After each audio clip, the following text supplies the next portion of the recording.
negligência quanto àquilo que nós prometemos a Adonai e não fazemos. O rei Ezequias, ele restabelece o culto e ele levanta, isso está lá em 2 Crônicas, no capítulo 29,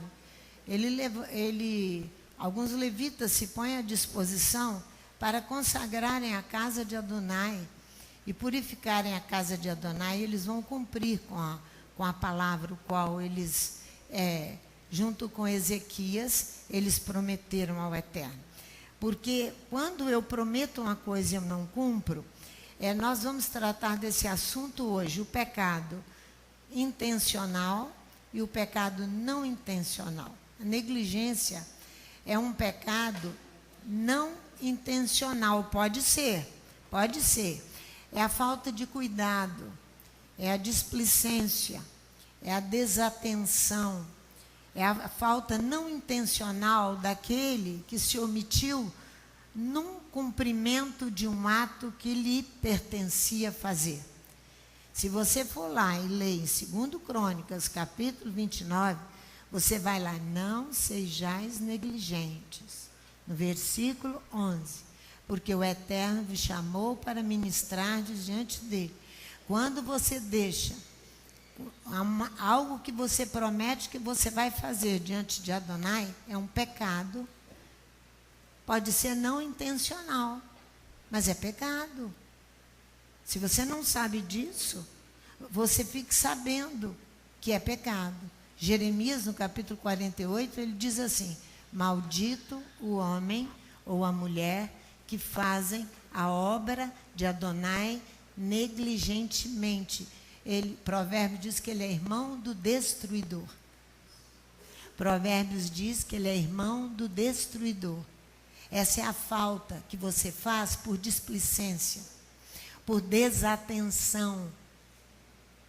Você praticou uma falta e você está inserido nela. Então, cumprir mandamento, hoje a nossa paraxá, ela vai falar o tempo inteiro da glória da Torá, da glória dos mandamentos de Adonai e do cumprimento deles. Vamos orar? Pai, nós queremos te louvar e te bendizer por essa manhã, quando nós estamos na tua presença neste Shabat tão maravilhoso, onde o Eterno tem tido misericórdia de cada um de nós e nos deixou chegar até aqui, para estarmos juntos, celebrando o Shabat, ouvindo a tua palavra e, ó Pai, cumprindo assim o Shabat, estar diante de ti. Pai, isso é privilégio que muitos gostariam de ter, mas eles não têm, nós temos. Então, por isso nós estamos vivos. Dá-nos uma mente aberta, clara, um coração disposto para poder ouvir a tua palavra e gravá-la no coração. Que teu nome seja glorificado com aqueles que estão em casa pela internet e por nós que temos o privilégio de estar aqui. Dá-nos a tua bênção, dá-nos uma porção do teu Espírito, para que nós tenhamos liberdade de ouvir e obedecer a tua palavra. Então, a questão da negligência ficou bem claro, não ficou? Pode ser uma displicência não intencional, mas nós estamos inseridos numa questão de pecado. Você ore por você e ore por mim também, para que eu também não seja negligente na obra do Eterno. A paraxá de hoje você já ouviu Filipe falar, Jetro, abundância. Significa abundância. Está lá em Êxodo capítulo 18, nós vamos ali, para dar início à nossa paraxá, à nossa introdução. Você vai ver que após o relato do combate de Israel com Amaleque, que está no capítulo 17, após o combate de Israel com Amaleque, ao vencer a batalha, Moisés vencendo a batalha, a Torá nos ensina que as mãos são mediadoras de poder. Guarda isso no seu coração. Olha para a sua mão e diz: as minhas mãos são mediadoras de poder. Ok. Através delas tudo se cria e tudo se transforma. Quando estas, presta atenção agora, quando estas têm aderência com Adonai. O que é aderência? Hein? colado com Adonai, junto com Adonai. Do contrário, elas não farão coisas boas, farão coisas ruins. Então, nas minhas mãos, elas são mediadoras de poder. Quando elas estão em harmonia com Adonai, juntinho, coladinho com Adonai. São as minhas e as suas mãos, né? E quando elas têm aderência. A aderência é uma coisa que está firmemente ligado a Adonai. Uma união é uma união de uma coisa com outra. É isso. Um galho aderente ao tronco. Isso é uma aderência. Se você cortar o galho, ele perdeu a aderência. Para ficar bem claro.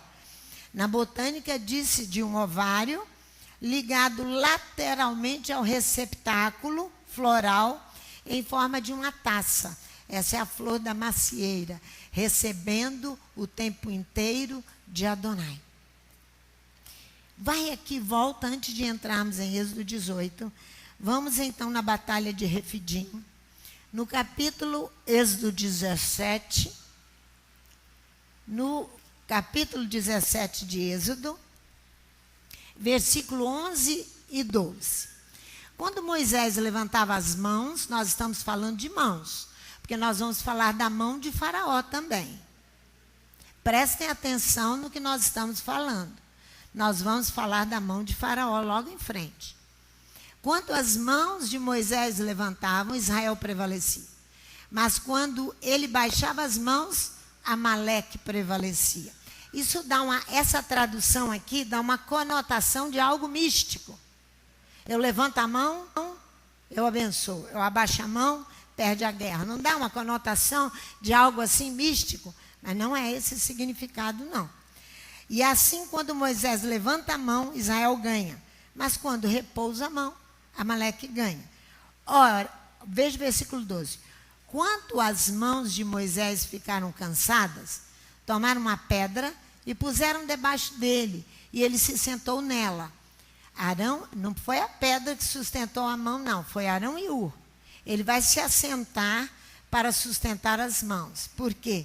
Porque as suas mãos estão pesadas. As mãos de Moisés não são leves, elas são pesadas. Ora, a mão de Moisés está pesada. Por que ela está pesada? Porque ela está firmemente ligada ao trono.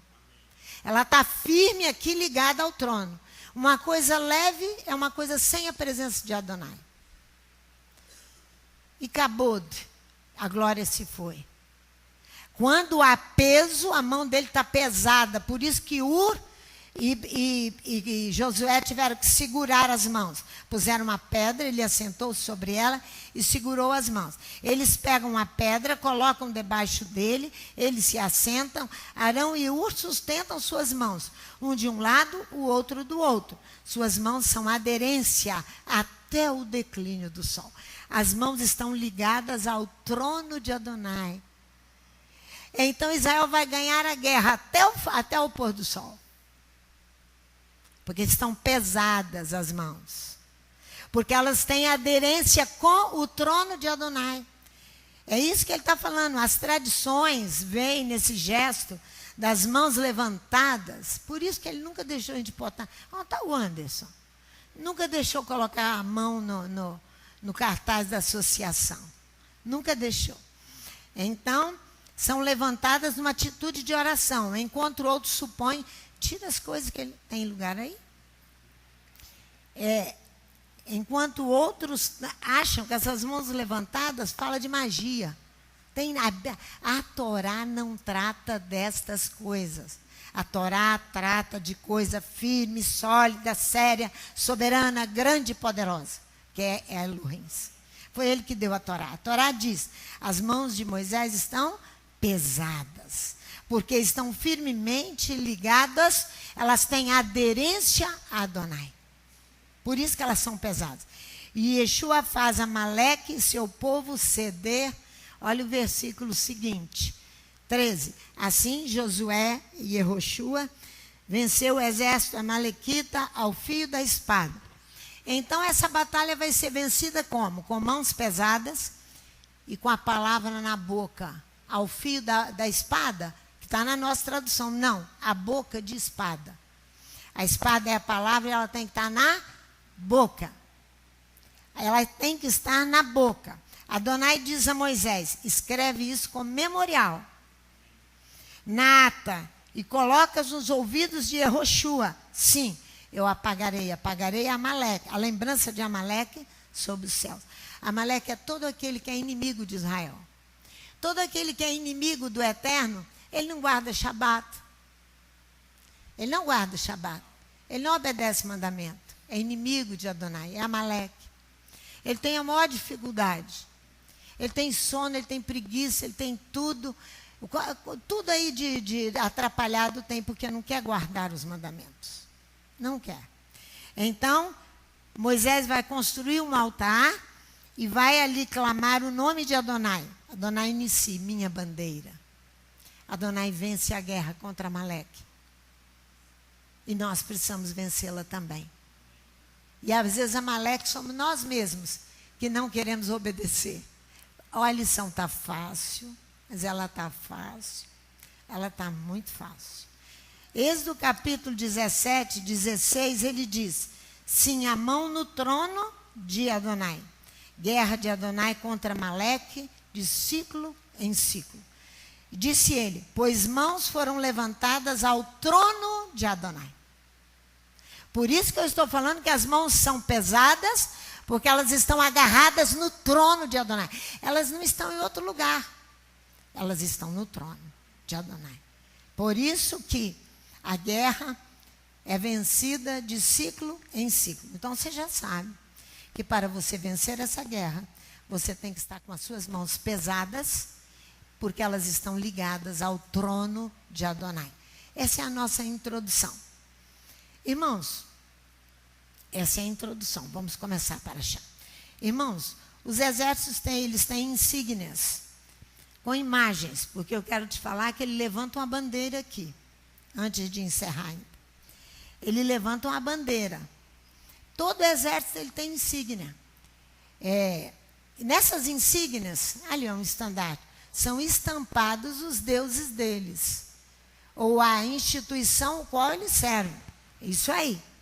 Mas nós, ou seja, Israel não possui insígnias. Não possui imagem, porque nosso Deus não tem imagem. Ele é ele é único. Não é verdade? Insígnia é uma marca que opõe uma designação em alguma coisa emblemática de um estabelecimento comercial ou industrial. Tem determinados nomes de denominações ou de insígnias de algumas instituições que se dizem religiosas, que elas são bem emblemáticas mesmo, mas como instituição é de estabelecimento comercial. Coisa séria, né? Coisa séria de estabelecimento comercial. Exemplo, escudos, brasões, nós temos que ter todo cuidado com essas coisas, com legendas. Por que nós temos que ter cuidado? Porque esses sinais passam a ser adorados pelo povo. O povo adora adorar qualquer coisa. Os líderes que são responsáveis. Adonai, quando vier brigar, vai brigar com os líderes. Porque nós adoramos venerar alguma coisa e adorar alguma coisa. Por isso está o perigo. Aí mora o perigo. Moisés, quando levanta o altar, ele levanta uma bandeira com o nome de Adonai. Adonai Nissi. Adonai é a nossa bandeira. Ele não tem insígnia nenhuma, a não ser o nome de Adonai. Nenhuma. Para que nós não venhamos adorar outros deuses. Não é verdade? Conosco não pode ser assim. Moisés vai construir esse altar. Eu fico muito encantada com isso. Eu fico muito feliz com o Eterno. Como Ele nos ensina todas as coisas. Ele nos ampara de todas as formas para nós não sermos idólatras. Para nós o conhecermos. Para nós o servirmos. A história com Adonai que Ele quer um relacionamento conosco. Que nós somos difíceis, difíceis, difíceis, difíceis demais. Demais. Demais. Por isso que o salmo da associação Aleph Bet, ela não leva essas palmas, porque ela tem, tu comes do labor das tuas mãos, tu comes do trabalho das tuas mãos.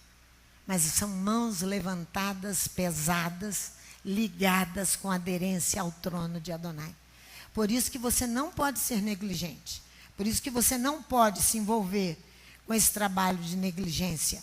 Não, não, não. A mão pesada são aderências, elas são firmes, ligadas ao trono. A Escritura fazem desse versículo um suporte para o dever da Tzedaká, da ajuda social. Da Tzedaká, da ajuda social. É um dever. Por isso que eu falei com você que não vai chegar nenhum homem rico aqui para trazer dinheirada para a associação. Não vai. Porque ele quer que você aprenda a se dar para ajudar ao necessitado. Com fidelidade, com firmeza, com dedicação. Ajuda ao outro. O trabalho de ajuda ao pobre é uma ascese. O que é uma ascese? É uma série de exercícios que vão te levar, você e eu, ao aperfeiçoamento. Isso é uma ascese, cujo objetivo é o aperfeiçoamento espiritual, que permite a união sua com Adonai e para que você e eu venhamos a dar fruto, frutificação. É isso aí, o objetivo é esse. Então, nós precisamos lidar com estas coisas com seriedade. Bastante seriedade. A Tzedaká. Bastante seriedade. A visita, vou encerrar. Porque eu achei que eu estava concluindo, agora que eu vou concluir a introdução. A visita de Jetro nos traz, capítulo 18, de volta ao primeiro período da vida de Moisés. A visita de Jetro a Moisés nos traz de volta a primeira período da vida de Moisés. Jetro é um midianita, também chamado Reuel, que se encontra lá em Êxodo 2. Volta aqui, segura em Êxodo 18, vamos em Êxodo 2, versículo 18. Êxodo 2, versículo 18. Olha aqui o nome dele, Jetro, Reuel aqui. Tendo elas voltado a Reuel, seu pai, este lhes perguntou: por que voltastes hoje tão depressa? Responderam elas: um egípcio nos livrou das mãos dos pastores, e ainda tirou água para nós e nos deu de beber e ao rebanho. Esse era Moisés. Jetro é um midianita. Tem outra referência de Reuel em Números, no capítulo 10, sobre ele. Depois nós vamos ver essa questão lá na frente, em Números 10. Mas Jetro amou a Torá, como nenhum estrangeiro jamais a amou. Deixe-me te falar isso outra vez. Jetro amou a Torá, como nenhum outro estrangeiro a amou. Guarda isso no seu coração. Ele amou a Torá como nenhum outro estrangeiro amou. Vejamos aqui o Êxodo 18, de 1 a 11. Ele é descendente de Abraão com Quetura e alheio à aliança de Abraão e à aliança de Moisés. Depois nós vamos falar nisso, vamos ler o texto. Ora, Jetro, sacerdote de Midian, sogro de Moisés, ouviu todas as coisas que Elohim tinha feito a Moisés e a Israel, seu povo. E como o Eterno tinha tirado Israel do Egito. E Jetro, sogro de Moisés, tomou a Zípora, mulher de Moisés, depois que este lhe enviara, e aos seus 2 filhos, dos quais um se chamava Gerson, pois Moisés disse: fui peregrino em terra estrangeira. E outro se chamava Eliezer, pois disse: o Elohim de meu pai foi minha ajuda, e me livrou da espada de Faraó. Vindo, pois, Jetro, sogro de Moisés, com os filhos e com a mulher deste, ao encontro de Moisés no deserto, ao monte de Elohim, onde se tinha acampado, disse a Moisés: eu, teu sogro Jetro, venho a ti, com a tua mulher e seus 2 filhos. Então saiu Moisés ao encontro do seu sogro, e se inclinou e o beijou, e perguntaram um ao outro como estavam, e entraram na tenda. Contou Moisés ao seu sogro todas as coisas que o Eterno tinha feito a Faraó e aos egípcios por amor de Israel, e todo o trabalho que passaram no caminho, e como o Eterno os livrara.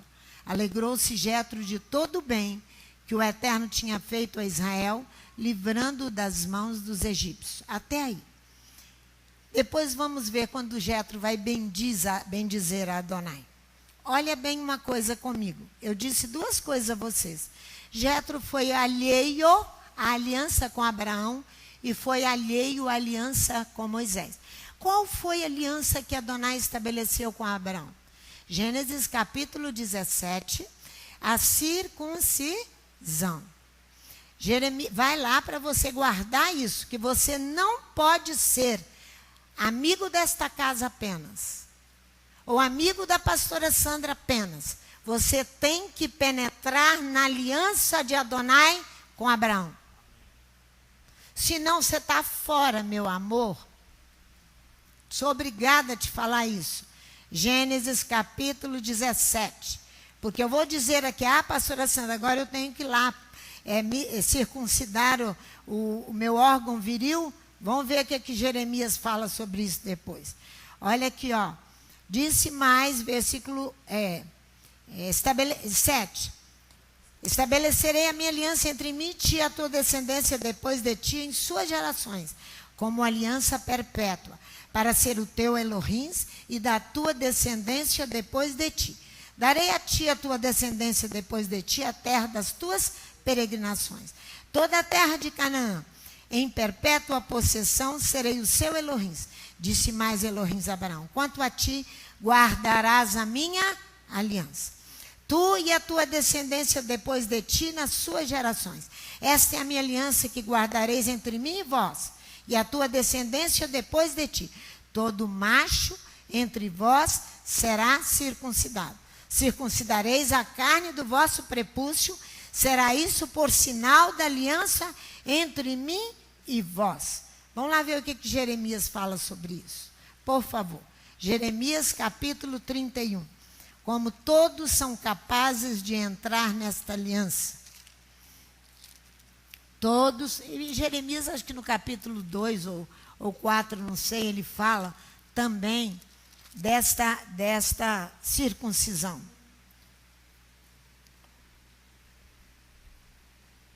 Olha aqui. Naqueles dias, versículo 29. Não, mais embaixo. Vem dias 31, diz o Eterno, em que farei uma aliança nova com a casa de Israel, com a casa de Judá. As pessoas acham que essa aliança nova é só Yeshua. Era o entendimento que o coração precisa ser circuncidado, irmãos. O coração precisa ser purificado. A mente precisa ser purificada. Do contrário, você não é descendência de Abraão. Não é. Olha aqui. Não conforme a aliança que fiz com seus pais, no dia em que os tomei pela mão para os tirar da terra do Egito, porque eles invalidaram a minha aliança, apesar de eu os haver desposado, diz o Eterno. Mas essa é a aliança que farei com a casa de Israel depois daqueles dias, diz o Eterno. Porém, a minha lei aonde? Não, é só do lado de fora, no braço. Porém, a minha lei no seu braço, foi isso que ele falou? Aonde que ele falou que vai pôr a lei? No seu interior. No seu seio. Para que eu e você venhamos ter um coração circuncidado, pronto para obedecer. Senão nós não teremos. Então Jetro não entra na aliança com Abraão. E ele é um homem estrangeiro, midianita, que amou intensamente a Torá. Parece um paradoxo, mas não entra na aliança de Abraão. E nem vai entrar na aliança com Moisés. E faz um bem enorme a Israel. Mas ele não entra, né? Sabe qual é a aliança com Moisés? Vamos lá em Êxodo capítulo 31. Qual é a aliança com Moisés?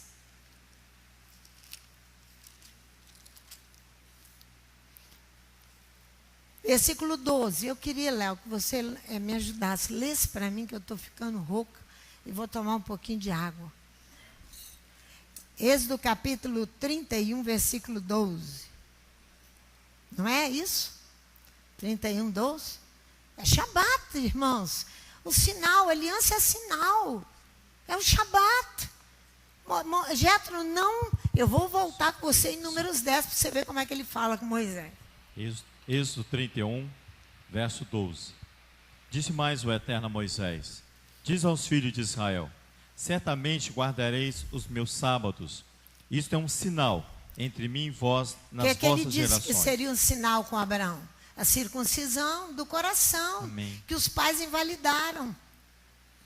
Para que saibais que eu sou o Eterno, que vos santifico. Portanto, guardareis o sábado, porque santo é para vós. Aquele que o profanar certamente será morto.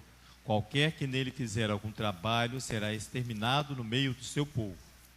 7 dias se trabalhará, mas o sétimo dia, 6 dias se trabalhará, mas o sétimo dia será o sábado do descanso solene, santo ao Eterno. Qualquer que no dia de sábado fizer algum trabalho certamente será morto. Os filhos de Israel guardarão o sábado, celebrando-os nas suas gerações por aliança perpétua. Entre mim e os filhos de Israel será ele um sinal para sempre, pois em 6 dias fez o Eterno o céu e a terra, e ao sétimo dia descansou e tomou alento. Quando o Eterno acabou de falar com Moisés no Monte Sinai, deu-lhe as 2 tábuas do testemunho, tábuas de pedra, escritas pelo dedo de Elohim. Amém. Então o Shabat é o sinal, né? Então você sabe da importância do sinal. Interessante que eu estava olhando Isaías capítulo 2, do versículo 1 até o versículo 4, eu acho que ali ele fala: de Sião sairá a Torá e a palavra do Eterno de Jerusalém, que muitos povos no final dos dias, eles subirão a Jerusalém para poder adorar. Esse escritor é um escritor famoso no meio dos cristãos. Ele é PhD em teologia, e tem uma enciclopédia enorme sobre ele fala sobre ele tem a interpretação do Primeiro e do Segundo Testamento completo. Eu guardei esses livros lá em casa. Sabe o que ele escreve sobre Isaías 2? Que os povos virão e que a Torá, que de Sião sairá a Torá e a palavra do Eterno de Jerusalém. E diz assim: nos últimos dias, esse homem PhD, nos últimos dias surgirá uma religião. Essa madrugada eu estava lendo isso. Meia cristianizada e meia judaísmo, mas que vai sofrer muito e que vai cumprir a Torá. Esse homem profetizou. Mas não tem nada de cristianismo se o cristianismo não mudar e não decidir assumir o Shabat, se está alheio como Jetro. Agora vem cá, vamos lá em Números no capítulo 10. Vamos lá, para ver por que ele ficou alheio. Números 10 é aqui mesmo. Aqui ele vai falar com Obabe. Versículo 29 de Números 10, Moisés vai dizer a Obabe, filho de Reuel, o midianita, sogro de Moisés: estamos caminhando para o lugar que o Eterno nos prometeu. Vou-lo darei. Vão conosco. Te faremos bem, pois o Eterno prometeu boas coisas a Israel. Respondeu ele: não irei. Estou voltando à minha terra e à minha parentela. Ele é alheio, tanto à circuncisão do coração, quanto o Shabat, sinal de Adonai com Moisés. Ele é alheio. Olha só, tornou-lhe Moisés: não nos deixes. Tu sabes onde devemos nos acampar no deserto, de olhos nos servirás. Se vires conosco, faremos a ti o mesmo bem que Adonai nos fizer. Não foi, não prosseguiu. Aqui eu estou te mostrando na Torá a prova que ali Jetro, que amou a Torá, mas que não se uniu, Janaína. Ele ficou alheio à aliança, tanto do Shabat quanto da circuncisão do coração. Houve 2 investidas aqui com Ababe, né? Filho de Obabe, filho de Reuel. Seguiu para a sua terra. Cuidado. Não venha aqui, porque você apenas está encantado. Você precisa se envolver a ponto do seu coração ser circuncidado, purificado. Trabalhe para isso. Assuma uma aliança com Abraão. Isso é para você ser descendência de Abraão. E com Moisés, que é o cumprimento da Torá. Volte ali em Êxodo 18, por favor, comigo. Jetro vai bendizer Adonai. Olha aqui, ó. Ele se alegrou no versículo 9 e agora no versículo 10. Ele bendiz Adonai, que vos socorreu, que socorreu a Moisés e o povo de Israel, ó. Que tinha feito o bem que o Eterno tinha feito a Israel, livrando das mãos dos egípcios, versículo 9. Aí ele vai bendizer. Bendito seja o Eterno, que vos livrou das mãos dos egípcios, e das mãos de Faraó. Vocês se lembram quando eu falei que as mãos de Moisés ganhava a guerra quando ela estava com aderência ao trono? Aqui, ó, ele reconhece que vos livrou das mãos de Faraó, da mão do Egito.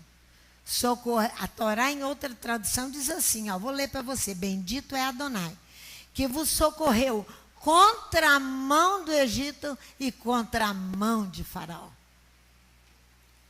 A mão de Faraó é a mão humana, que não tem aderência com o trono de Adonai, que traz opressão, que traz violência, que traz tudo isso, é a mão de Faraó. A mão do Egito, a mesma coisa. Ele faz a citação das 2 mãos, a mão do povo do Egito. O Egito aqui fala de um sistema opressivo que nós precisamos. Ele bendiz Adonai porque livrou Israel da mão de Faraó e da mão do Egito. Agora sei, versículo 11, que o Eterno é maior que todos os deuses. Todos os deuses. Ele diz, eu penetro.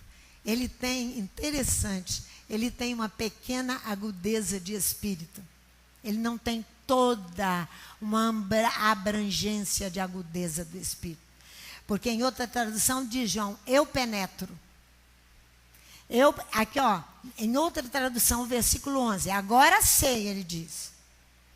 Em outra tradução, agora eu penetro, sim, Adonai é grande, mais que todos os relorins da face da terra, a propósito do que premeditavam contra eles. Ele teve uma agudeza de espírito, uma pequena perspicácia, mas muito pobre. A perspicácia tinha que ser maior, de levá-lo à salvação. É rasa, é fraca. É fraca a perspicácia dele. Ele vai e disse, daqueles que premeditaram contra eles. Porque Faraó premeditou. Agora você entendeu porque Faraó vai ser inserido na Torá que vai ser dada nesse capítulo. Capítulo 20. Há uma transição entre a teofania do Sinai, ali no capítulo 19 da nossa Paraxá, e até o capítulo 20, quando ele vai dar as 10 palavras. Ele se manifesta no 19, numa teofania tremenda, agora ele vai entregar a Torá. Ele vai entregar a Torá e vai inserir nesta Torá o pecado que é praticado propositalmente e intencionalmente, que não tem como expiá-lo. Quando você e eu praticamos coisas que eu tenho conhecimento que elas são certas, mas eu não faço. Porque eu não quero, porque eu sou arrogante. Porque todo o tempo aqui, ó, a premeditação, ele vem de um coração arrogante. Como foi Faraó. O premeditado, aquilo que premedita alguma coisa, ele faz com antecedência. Ele planeja na sua mente, no seu coração, o que ele vai fazer. Então, a premeditação é uma ação, é uma decisão consciente. Foi o que fez Faraó. O que ele disse para as parteiras? vai lá e mata todo macho hebreu que nascer. Ele premeditou ou não premeditou? Ele vai ser inserido nessa Torá. Que o seu pecado, não adianta nem você orar, nem você clamar, nem nada que Adonai não vai... Porque você sabe o que você está fazendo. Você sabe o que você faz. Você premeditou.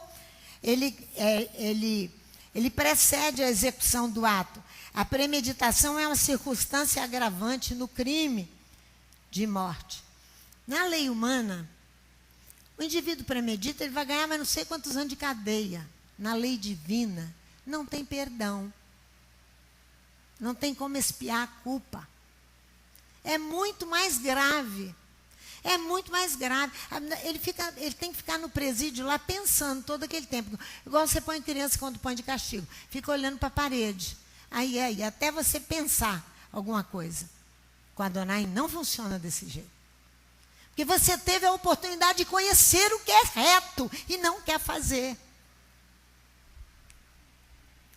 Jetro percebe o pecado consciente de Faraó e percebe o pecado consciente do povo egípcio. A Torá ensina que, nesses casos, a iniquidade não será perdoada. Vamos lá? Números capítulo 15. Números capítulo 15. Essa Torá que foi dada ali, logo no capítulo 20 da nossa Paraxá. Ela é dada com tanta seriedade, com tanta firmeza por parte de Adonai, que não há escapatória para nós que conhecemos as coisas. Não há. Olha só. Então você vai ver que aqui no capítulo, versículo 29, deixa eu chegar lá que eu não cheguei não. Capítulo 29. Capítulo 15, versículo 29, minha cabeça cansada. Versículo 29 do capítulo 15. Tanto para o natural dos filhos de Israel, como para o estrangeiro, que no meio deles peregrina, haverá uma só lei, uma só Torá. Uma só lei entre vós. Para aquele que pecar por ignorância, ele vai ter que pedir perdão pelo seu pecado e ele vai ser perdoado. Mas logo nesse pecado seguinte aqui, não. Versículo 30. Mas a pessoa que fizer alguma coisa deliberadamente, aqui diz assim, o ser que age com mão arrogante. Ao invés de ele ter a mão colada com a aderência a Adonai, ele tem uma mão arrogante. Quer seja dos naturais, quer dos estrangeiros, ultraja Adonai. A pessoa ultraja Adonai, não está ultrajando o homem. Esse ser é cortado do seio do seu povo. Sim, ele desprezou a palavra de Adonai, que os mensageiros de Adonai ensinaram. Ele desprezou, ele não aceita, ele tem mão arrogante. A mão é arrogante. Não é o coração, não, é a mão. Arrogante. Ele será cortado. Ele anulou a ordem de Adonai. Ele será cortado do seu povo. Seu erro é dentro dele. Diz nessa tradução aqui, ó. Na minha diz assim, ó. Anulou o seu mandamento, totalmente será eliminada essa pessoa. E a sua iniquidade será sobre ela. Não conseguirá expiar esse tipo de pecado. Não conseguirá expiar. Por causa da mão arrogante de Eli. Vamos ver a mão arrogante do sumo sacerdote Eli. Foi ele que disse, pecando o homem contra os homens, os juízes o julgarão. Capítulo 12 do livro de 1 Samuel, capítulo 2. Pecando o homem contra outro homem, os juízes o julgarão. Pecando o homem contra Adonai, anulando os mandamentos de Adonai, quem intercederá por ele? Não tem intercessão, não tem como orar, não tem como fazer. O pecado é contra Adonai. Ele diz, ele tinha mão arrogante. Mão arrogante, vamos lá. O que fala 1 Samuel capítulo 3? 1 Samuel capítulo 3. Do versículo capítulo 3 de 1 Samuel, do versículo 11 ao 14. Lê para mim, Léo, por favor. Capítulo 3, do versículo 11 ao versículo 14. E disse o Eterno a Samuel: Vê, vou fazer uma coisa em Israel, ao qual todo o que ouvir lhe tinirão ambos os ouvidos. E vai fazer um barulho grande em Israel. Naquele dia suscitarei contra Eli tudo o que tenho falado a respeito da sua casa. Começarei e o cumprirei, pois já lhe diz que julgarei a sua casa para sempre, pela iniquidade que ele bem conhecia. Pela iniquidade que ele o quê? Conhecia. Ele conhecia. Ele sabia que os seus filhos estavam agindo errado e não os corrigia. Seus filhos se fizeram execráveis e ele não os repreendeu. Portanto, jurei à casa de Eli que nunca, jamais será expiada a sua iniquidade, nem com sacrifícios, nem com ofertas de cereais. Nem com sacrifícios, sacrifício da manhã e da tarde, e nem com oferta de cereais, por causa da mão arrogante. Da mão arrogante.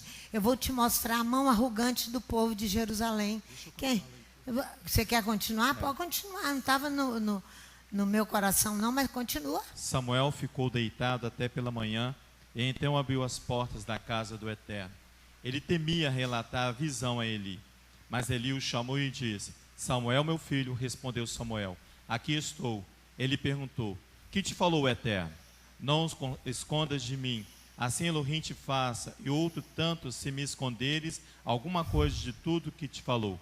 Então Samuel lhe contou tudo, e nada lhe encobriu, e disse: Eli, e é o Eterno, faço o que bem parecer aos teus olhos. Aí, ele autorizou a pena de morte. Ele não autorizava nada. Ele já estava morto por Adonai, só faltava a execução. Eli, que ele vai cair de uma cadeira, seus filhos numa guerra em Israel, os meninos morrem na guerra, e ele vai cair para trás da cadeira de idade já avançada e vai morrer. Ele sabia do pecado. Por isso que ele disse para os seus filhos: não é bom que fazeis. Pecando o homem contra o homem, os juízes o julgarão. Pecando o homem contra Adonai, quem intercederá por ele? Ninguém. É isso aí. Nós temos que ter muito cuidado com as coisas. No capítulo 22 do profeta Isaías, o povo de Israel tinha uma mão arrogante sem limites. Adonai diz: eu vou trazer o inimigo e vou destruir tudo por causa da vossa mão arrogante, da soberba, da altivez. E vai lá e diz: essa brecha não vai ser fechada. Isaías capítulo 22, que eu não tenho condições de ler tudo lá. É a mão arrogante de Israel. O Salmo 19, que é o salmo da nossa paraxá, que canta a glória da Torá. Ele canta a glória da Torá. Sabe como é que ele é encerrado por Davi? Falando do pecado. Me livra do pecado de que ele diz aqui? Ó. Vamos lá no Salmo 19. Salmo 19. Irmãos, livrem-se da soberba. Livrem-se da arrogância. Porque o arrogante, ele tem mão arrogante. A mão que é arrogante. Davi canta aqui a glória da Torá, ele vem dizendo, ó, a lei do Eterno é perfeita e refrigera a alma. O testemunho do Eterno é fiel e dá sabedoria aos simples, versículo 7. Os preceitos do Eterno são retos e alegram o coração. O mandamento do Eterno é puro e ilumina os olhos. Ele vem, olha lá no versículo 13. Também, na minha tradução, também da soberba. Da soberba. Guarda o teu servo, para que não se assenhorie de mim. Então serei sincero e ficarei livre de grande transgressão. Então você já sabe que o pecado consciente proposital é produzido por soberba e arrogância, uma mão arrogante. Ele vai te levar à morte se você continuar teimando com Adonai. Olha o que ele diz no versículo 12. Quem pode entender os próprios erros? Ele está falando e pedindo perdão dos erros que ele não conhece, que ele praticou e ele não conhece. Ele me inocenta deles, Adonai.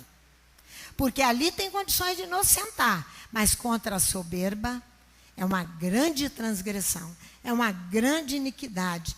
Não será, o pecado não será perdoado.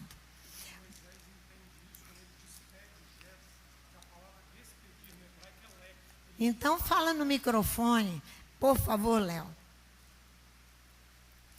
Davi diz assim, Léo, diante dos arrogantes, poupa-me, Adonai, ali no Salmo 19. A senhora foi a Números capítulo 10, aquele Obabe, os comentaristas discutem se ele era o próprio Jetro ou se era um filho de Jetro, né? Porque Jetro também era conhecido como Obabe, mas não vem ao caso. Mas ali no capítulo 18, né, que a senhora leu, e Moisés despede o seu sogro, tem que conectar os dois, porque eles acontecem no mesmo momento. É o evento do diálogo de Moisés, convidando Jetro a ser parte da aliança mosaica, que era o que ele estava o sinal, chamando. entrar na aliança com Abraão e com Moisés, ele não entra. Quando ele enxerga a soberba de Jetro em recusar fazer parte, porque ele era um filho fora da promessa, isso deve ter vindo à luz sobre Jetro. Ele falou, eu sou filho de Quetura, mas Moisés, como filho de Abraão, Isaque e Jacó, ele quer inserir os filhos de Quetura todos dentro. Nestas alianças, todas duas. E a soberba ali, pastor, é quando ele diz, e Moisés despede. A nossa tradução ela é muito suave, muito. Porque ali é vailek no hebraico. Vailek significa vá por ti. Deixe de caminhar sobre as ordens de Adonai e ande pelas tuas. Ele despede a ande condição. por você mesmo, segundo a sua cabeça. É a mesma ordem que se dá ao bode quando ele sai levando os pecados para fora do arraial, no pecado ali em Yom Kippur, ali quando Azazel é levado. Vai Elec, vai por ti, bode. Vai por ti, anda segundo os teus caminhos que você quer andar. Nós andaremos segundo a determinação de Adonai. Aí o outro já está recitando aqui, eu e minha casa serviremos a Adonai. Para você servir a Adonai, você tem que entrar nas alianças. Tem que entrar. Davi diz no Salmo 19, livra-me dos arrogantes, livra-me dos soberbos, livra-me do teu servidor. Eu gostaria de ir com vocês lá em Isaías capítulo 6, porque a nossa Haftará de Jetro, abundância, Isaías capítulo 6. O profeta Isaías inicia o capítulo aqui, aí para ver se a gente abaixa um pouco a cerviz, abaixa a bola assim um pouco, vê um homem da estirpe de Isaías, sabendo que o homem, nós seres humanos somos pecadores em todo o tempo. Para que ele fosse um mensageiro, Adonai teria que purificá-lo. Do contrário, ele não seria mensageiro de Adonai. E Adonai fala com Isaías da iniquidade que ele estava praticando. Mas nós, que não somos nada, somos arrogantes em potencial. Não queremos nos assemelhar aos profetas da Bíblia. Nós queremos andar por nós mesmos. Olha aqui o que acontece aqui. No ano em que morreu o rei Uzias. Lê aí na sua Bíblia comigo no versículo 1, só a parte A do versículo. Que data é essa? No ano em que morreu o rei Uzias. Eu vou te mostrar que esse homem pecou por deliberadamente, consciente, premeditadamente, esse rei de Israel. E ele vai morrer. Ele vai ficar fora da casa do Eterno com lepra. Fora da casa do Eterno. Esse homem, Uzias, o rei Uzias, Isaías viu o que aconteceu com Uzias e ele pôs a sua barba de molho também. Uzias reinou 52 anos no reino de Judá e morreu pelo ano de 740 antes de Cristo. No fim do seu reinado, ele foi julgado por Adonai pelo mal que cometeu consciente e voluntariamente, que constitui uma mão arrogante. Uma mão, vamos ver isso, 2 Crônicas capítulo 26. com a mão. Antes, só te levei lá para você ler a parte A do versículo. No período do rei, no ano em que morreu o rei Uzias. 2 Crônicas, capítulo 26. Esse homem aqui recebeu de Adonai, o rei Uzias, todo o benefício. Ele começou a reinar, no capítulo 26, fala aos 16 anos. Reinou 52 anos, cresceu, seu exército era enorme, ele se tornou arrogante, soberbo. A mão era arrogante. Ele decide infringir a Torá voluntariamente, conscientemente, premeditadamente, de oferecer incenso no lugar dos sacerdotes. Premeditadamente. Ele vai morrer. É a tal palavra que se encontra em Números, capítulo 15, versículo 30 e 31. Olha aqui o que vai acontecer. De 26, olha só. Versículo 16, começa. Mas havendo-se fortificado, exaltou-se o seu coração até se corromper. Foi infiel ao Eterno, seu Elohim. Entrou no templo do Eterno para queimar incenso no altar do incenso. Porém, o sacerdote Azarias entrou após ele, com ele 80 sacerdotes do Eterno, homens corajosos, porque poderiam morrer todos, que eles eram subordinados à autoridade real. Aqui. Resistiram ao rei Uzias e lhe disseram: a ti, Uzias, não compete queimar incenso perante o Eterno, mas aos sacerdotes filhos de Arão, que são consagrados para queimar incenso. Sai do santuário, pois foste infiel. Nem será isso para a honra tua da parte do Eterno Elohim. Então Uzias, que tinha o incensário na mão para queimar incenso, se indignou. Indignando-se ele contra os sacerdotes, a lepra lhe saiu à testa perante os sacerdotes na casa do Eterno, junto ao altar do incenso. Quando o sumo sacerdote Azarias olhou para ele, como também todos os sacerdotes, e viram que estava leproso na testa, apressadamente o lançaram fora. Até ele mesmo se deu pressa em sair, visto que o Eterno ferira. A lepra é uma doença espiritual, não é lepra, sarato. É uma doença espiritual. É Adonai quem dá, assim diz a Torá. Adonai quem dá a lepra, sou eu que dou.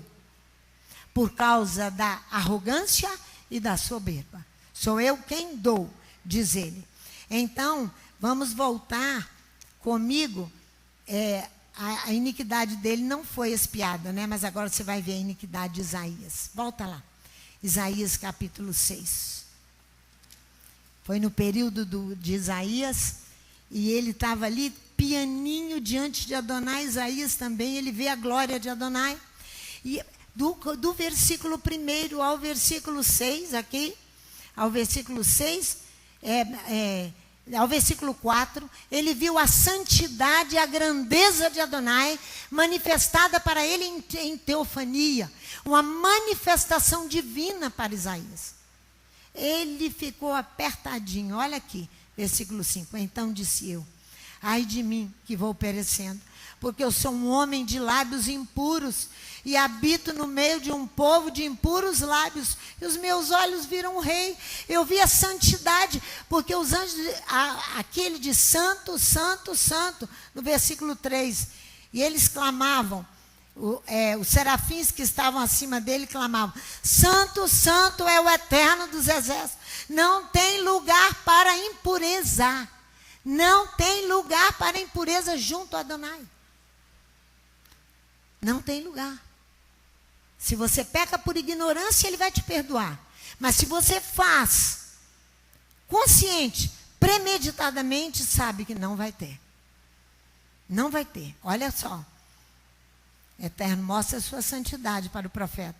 Isaías se humilha para não cometer o mal consciente, chamado iniquidade, arrogância. Isaías, primeiro passo, confessa a sua culpa. Gente, vocês não sabem que dificuldade esse negócio do povo confessar a culpa. Vocês não sabem que dificuldade é isso. Eu nasci assim, você sempre assim. Eu vou cantar a Gabriela para vocês. Sou Gabriela, sempre Gabriela. Nasci assim, vou morrer assim. Vai. Porque a coisa mais difícil é o povo. Olha o que o profeta. Aprende com o profeta. Habito no meio de um versículo 6. Mas um dos serafins voou para mim, trazendo na mão uma brasa viva que tirara do altar com uma tenaz. Com ela tocou a minha boca e disse: vê, isto tocou os teus lábios. A tua iniquidade foi tirada e purificado o teu pecado. Então ele, com ela tocou a minha boca e disse: vê, isso tocou os teus lábios. Depois disso ouvi a voz do Eterno que dizia: a quem enviarei? E a quem há de ir por nós? Então disse eu: eis-me aqui, envia-me a mim. O mensageiro não tem condições de ensinar a palavra de Adonai se ele não passar por uma limpeza de coração e limpeza de mente. Ele vai ensinar errado.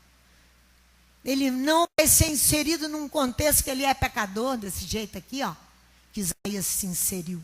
Ele se inseriu porque ele viu Uzias ser morto. Ele deve ter acompanhado todo o funeral de Uzias, pois era o rei do período dele. A mão arrogante não faz parte da vida do mensageiro de Adonai. Não faz parte. E agora, voltemos lá na Torá. Voltemos lá na Torá, Êxodo capítulo 18. Ele vai oferecer o sacrifício, Jetro, e o sacrifício vai ser aceito. Jetro vai oferecer o sacrifício, mas ele oferece o sacrifício ao Deus de Moisés, não ao Deus dele. Olha aqui, versículo 12. Então tomou Jetro, sogro de Moisés, o holocausto e sacrifício para Elohim, e veio Arão e todos os anciãos de Israel para comerem pão com o sogro de Moisés diante de Elohim. Esse aqui é o Deus de Moisés que Jetro vai sacrificar e celebrar. Não era o Deus dele. Seu sacrifício é aceito por Adonai, sua contribuição vai ser assumida e aperfeiçoada na Torá revelada.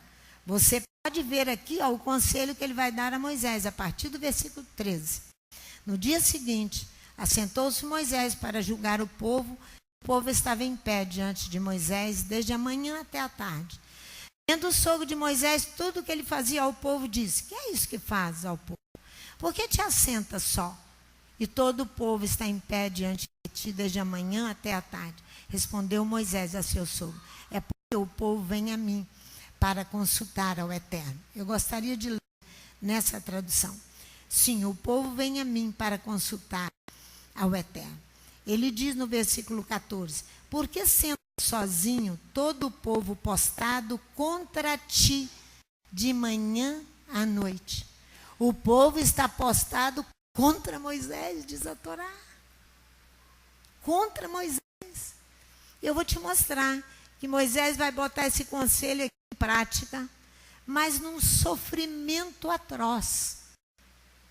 Num sofrimento atroz. Porque só faltar isso aqui ao povo, o povo se levanta contra o líder.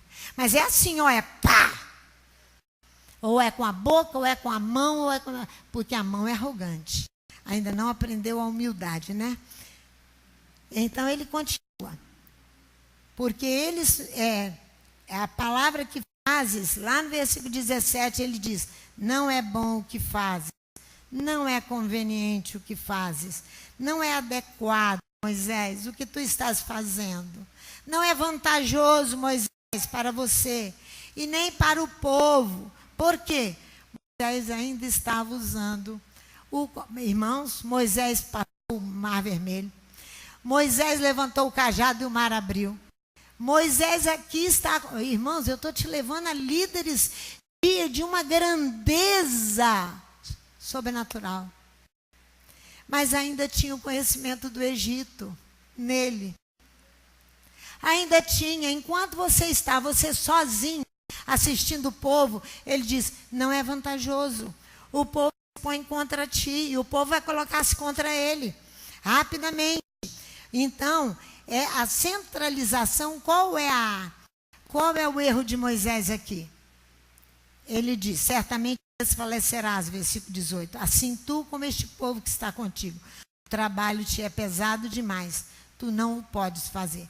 Moisés estava centralizando a administração. O conhecimento adquirido do Egito, o Egito centraliza a administração. O Egito centraliza a administração. Moisés teve que dividi-la com outros. Isso é prática egípcia, centralizar. Isso é prática do mundo, centralizar a administração. Moisés não estava purificado ainda desse conceito. Olha o que eu vou te falar. Moisés não estava ainda purificado desse conceito que ele trazia. Então, esse conceito dele não podia ser usado ali. Por isso que eu falo, que quando você diz para alguém que ele precisa confessar a culpa, neguinho não quer de jeito nenhum. De jeito nenhum. Ele é maior que Moisés, maior que Yeshua, maior que Jeremias, que Isaías, que tudo. Ele é um Deus. Vós sois deuses, diz o salmista. Quando temos a mão arrogante, não é? É o sistema de governo, a centralização administrativa, é um sistema de governo em que as diversas atribuições do poder público e a decisão de todos os negócios importantes estão nas mãos do poder central, chamado centralização administrativa. Ou seja, centralizar, colocar uma peça no centro. O que Adonai estava livrando Moisés? Da idolatria. E de morrer na mão do povo. De morrer na mão do povo. E de morrer na mão do povo. Centralização. Colocar-se, esse saber é egípcio. Ele é do mundo, ele é um sistema mundano. Ele é contaminado pela opressão e pela idolatria. Esta área Moisés ainda não dominava. É o que abriu o Mar Vermelho, irmãos. Para você quão pequeno e pecadores nós somos. Achar que nós sabemos alguma coisa. É isso que eu estou tentando trazer para vocês. O saber, o conhecimento de Moisés na esfera administrativa não fora purificado. E vai ser purificado mais à frente. Com as questões espirituais, não. Não é purificado. Moisés precisa descentralizar, é isso que está falando aqui. Moisés precisa descentralizar a administração. Por isso que eu falei que fala, né, da questão. Números 11, vamos para encerrar, que eu tenho muito pouquinho tempo. Números capítulo 11.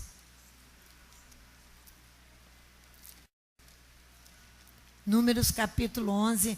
Eu disse que o povo é contra Moisés. O povo é contra Moisés. Começa a murmurar que ele quer comer carne. E não tem carne. Moisés então diz, eu não gerei esse povo. E ele começa a discutir com Adonai. Eu não gerei esse povo. Olha o versículo 10, olha aqui. De Números 10. Moisés ouviu chorar por família.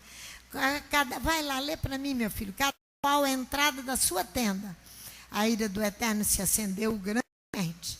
E Moisés se perturbou muito. Disse Moisés. Ele estava demorando a trabalhar a descentralização. Entendeu, né? Entendeu, João? Entendeu, Artuic? Entendeu mais quem? Entendeu? Neucleber entendeu? Isso aí. Amon entendeu? Números 10. Vai lá, rápido, que nós não temos tempo mais. 11. Disse Moisés ao Eterno. No segundo, número 10, disse Moisés 11. ao Eterno. 10, 11. Número 10, 11. 11. Disse Moisés ao Eterno, por que fizeste teu servo? E por que não achei graça aos teus olhos? Ele está culpando Adonai. Isso que puseste sobre mim o encargo de todo este povo. Como que eu porventura todo este povo? Gerei-o. Gerei-os para que me dissesse: levo-o em teus braços, como a ama leva a criança no colo, à terra que juraste a seus pais? De onde teria eu carne para dar a todo este povo? Contra mim chora, dizendo: dai-nos carne a comer. Contra Moisés, que Moisés não tem carne ali para dar. Eu sozinho não posso levar a todo este povo, é muito pesado para mim. Se assim me tratas, me de uma vez, eu te peço, se tenho achado graça aos teus olhos, e não me deixes ver a minha própria ruína. Agora o Eterno vai falar. O Eterno a Moisés: ajunta-me 70 homens dos anciãos de Israel, que sabem serem anciões e oficiais do povo. Tu os trarás à tenda da congregação, onde permanecerão contigo.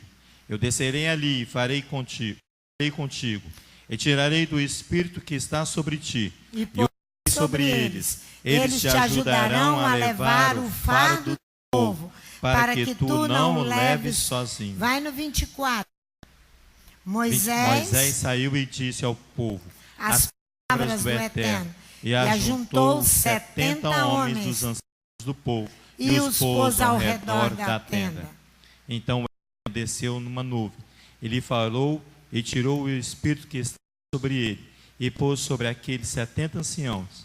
Quando o Espírito pousou sobre eles, profetizaram, porém nunca mais voltaram. Aí, você vê que tinha uma administração física e uma porção espiritual que foi dada para acertar essa situação. Vocês viram aí, né? Uma porção espiritual que foi dada para acertar essa situação. Então, o que vai acontecer aqui? O que vai acontecer que a Torá, no capítulo 7, reduz o número desses homens. Na inauguração do tabernáculo, são 12 homens que vão levar toda a oferta de prata, de ouro, diante.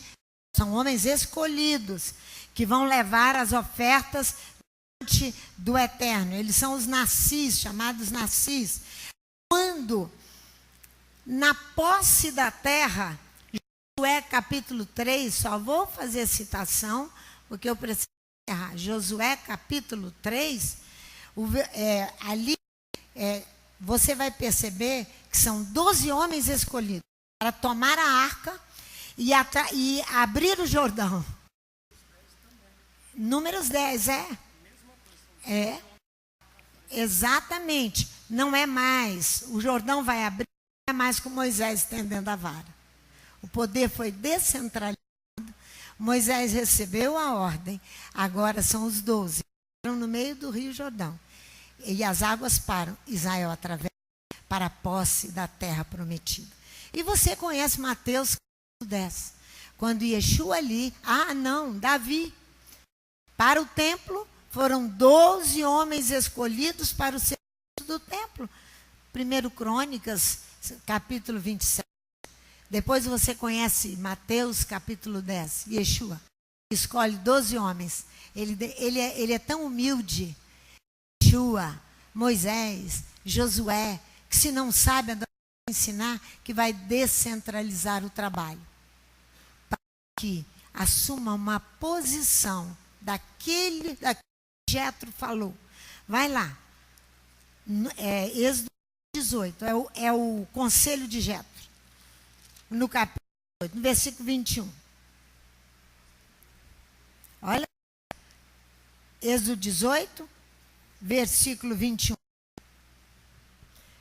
Olha aí o que ele diz. Mas procura entre todo o povo, para descentralizar, homens capazes, tementes a Elohim, homens de verdade, homens de verdade, fala na minha tradução aqui, né?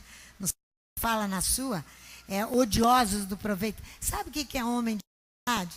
Salomão, Davi, quando estava passando o reino para Salomão, lá no capítulo 2 de 1 Reis, ele fala com Salomão: ser homem, não é por causa da voz grossa que você tem, não, para obedecer os mandamentos de Adonai. Para você conseguir obedecer. Lá em 1 Reis, no capítulo 2. Esse ser homem de verdade, que aborreçam a avareza, sejam odiosos proveito próprio. Sejam odiosos do proveito próprio. Se preocupe com o povo e com o pobre e com o necessitado. Separa esses homens para que eles possam. Eterno nosso Elohim, nós te agradecemos para achar nesta manhã. Queremos entregar esta casa nas tuas mãos e toda a descentralização dela, porque temos muito que trabalhar todo o povo e todo o povo precisa se ajustar, porque nós estamos nos últimos dias. Nós precisamos aprender os mandamentos e cumpri-los. Estabelecer a tua vontade sobre a terra, porque de Sião sairá a terra e a palavra do Eterno de Jerusalém. Dá-nos a tua bênção nesse Shabat e glorifica o teu nome. É o que nós te pedimos. Em nome de Yeshua, o nosso Mashiach.